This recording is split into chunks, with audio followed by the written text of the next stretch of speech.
Hey, how's it going everyone? Coco Mojo here. Today I want to talk about this sub build that I've been playing in Keys recently.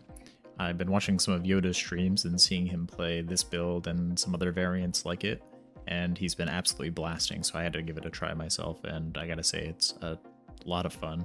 The AoE damage is outrageous. You do some crazy burst AoE, you're gonna top the charts. It's really quite fun. And then the single target and few target situations are also really competitive too. I think actually I do a little bit more single target damage as this spec than I do as Outlaw, so it's really quite fun.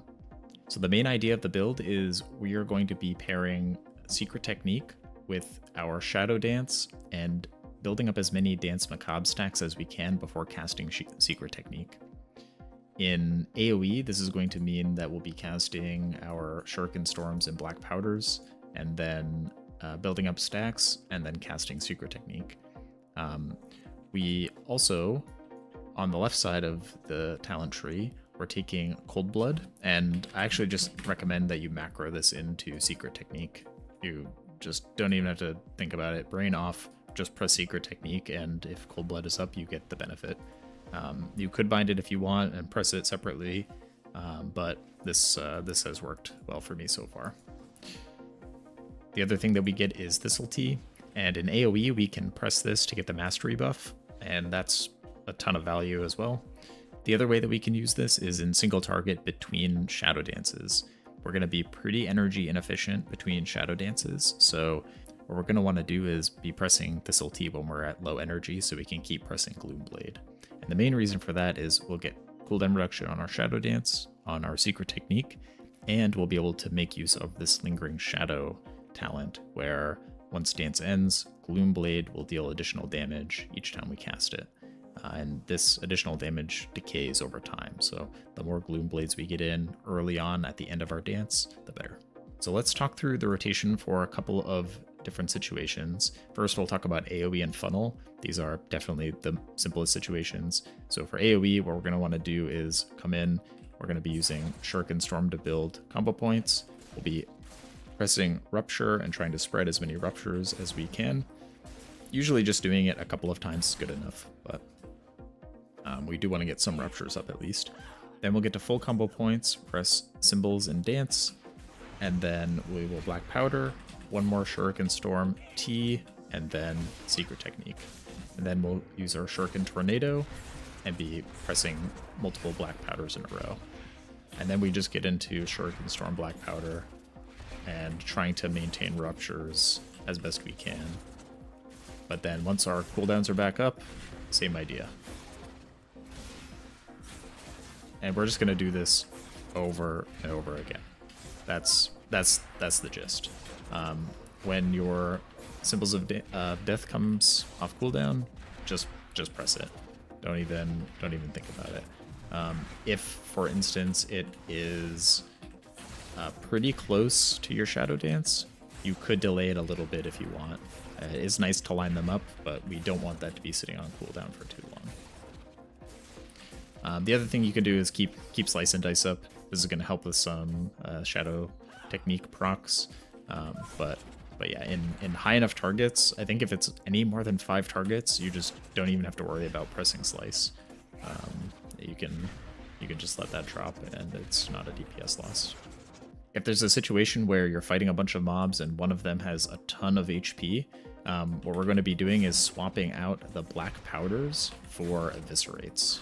This is going to improve our single target damage substantially on that one target, and it's going to be, a good way to farm back our cooldowns as well. So it feels bad because it doesn't look good on details, and this is very situational. You definitely don't want to do this all that often, but there are cases where there'll be 3 mobs with 500,000 HP and then 1 mob with 1,000,000 HP, and getting a couple of Eviscerates into that mob is going to help speed up the dungeon quite a lot. The 2-target cleave situation is a little different. We're going to be using Shuriken Storm to build. I don't really have a 2-target dummy in here, so I'll do my best to explain. But Shuriken Storm to build combo points, and then Eviscerate on one target. You'll probably have to cast a couple of Shuriken Storms to get to max combo points. We are taking Seal Fate, so crits from the Shuriken Storm will award an additional combo point. So you can gain up to 4 combo points with a single Shuriken Storm on 2 targets. But yeah, that's the idea. We're going to be using Eviscerate in 2 targets, and then if it's 3 or more targets, that's when we start pressing Black Powder instead. For 2 targets with Shadow Dance, the situation is a little bit different. We're not going to be pressing Shuriken Storm anymore. Now we're going to be pressing Shadow Strike to build up our combo points. And again, we're going to be building up those combo points and spending on Secret Technique. This is, again, in all situations, our goal is to get Secret Technique and Shadow Dance on cooldown together, build up some Danse Macabre stacks, and then press Secret Technique. So in AoE, our goal was to cast as many finishers as possible, but in single target, our goal flips to cast as many Shadow Strikes as possible. So the opener in single target is going to be Shadow Strike from Stealth, get to max combo points, Rupture, Dance and Symbols, build up to max combo points, try to weave a Gloomblade in there, and then we're going to be using the Secret Technique. And that's going to do some solid single target burst. If you're pressing your buttons a little faster than I am now, you'll do more DPS than this, but that's the idea. And then when we are at low energy, you'll see I just press T. It gives us our energy back. We're able to press more Gloomblades, build and spend more combo points, and that's going to get us our Dance and Symbols back. And there's the Secret Technique. And then rinse and repeat. This is the main idea there. So some of the fun things about this build, I really like replicating shadows. This makes spreading ruptures feel a lot better. We're going to be able to position ourselves such that we can apply ruptures to multiple targets at once. The way it works is the target that's closest to you is going to get the rupture. So if I'm applying rupture to this mob is the closest one, it's going to get the rupture. If I'm over here and I apply to this mob, which is closest to me, is going to get the rupture, not the one that's closest to the target you're applying the rupture to. So between replicating shadows and Dark Brew, which makes our rupture deal shadow damage and deal more damage, rupture ends up being actually a pretty substantial part of our overall DPS. It'll often be like the 3rd highest spell in terms of overall DPS. It's really strong. Playing around Danse Macabre is a little clunky at first, but if you don't go too crazy with trying to min-max it, it feels pretty good to play. This just means that we're not going to want to immediately cast our Secret Technique at max combo points in Dance. We're going to want to do a couple of cycles of abilities so that we can build up some stacks and then cast the Secret Technique. This is going to be a pretty substantial DPS gain. And then the other fun thing is Lingering Shadow. So between Lingering Shadow, which makes our Gloomblade deal extra damage as Shadow, decaying over time after our dance ends, and Thistle Tea, which means we'll be able to efficiently cast a lot of Gloomblades between our dances. Normally, sub is very energy starved outside of dance, and Thistle Tea really helps that a lot. So we'll be able to actually deal some substantial damage outside of dance. It's not as good as being in dance. We still want to be in dance as often as possible, but between Lingering Shadow and Tea, our time outside of dance is actually now fairly impactful. In terms of utility, the main things are going to be Cheat Death, of course. We get that. This is an amazing ability. We should try to always get this if possible. Really, really good players may skip on this, but for normal humans, we should probably take this. It's a very good talent. Acrobatic Strikes, those long arms means that in single target you can be really far away from mobs and bosses and still be doing damage.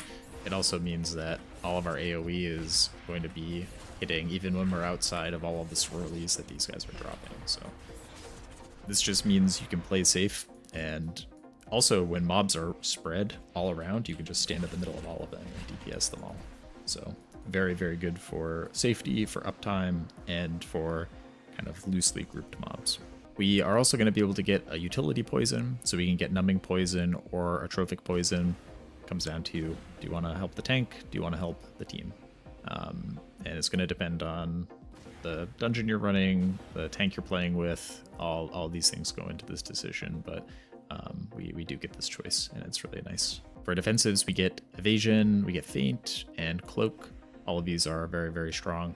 And going down this path as well makes our Crimson Vial actually quite a bit stronger as well. We get a cheaper Crimson Vial. It's 10 energy less than it was before. I think that makes it 15 energy, if I'm not mistaken. Oh, it's only 10 energy. That's amazing.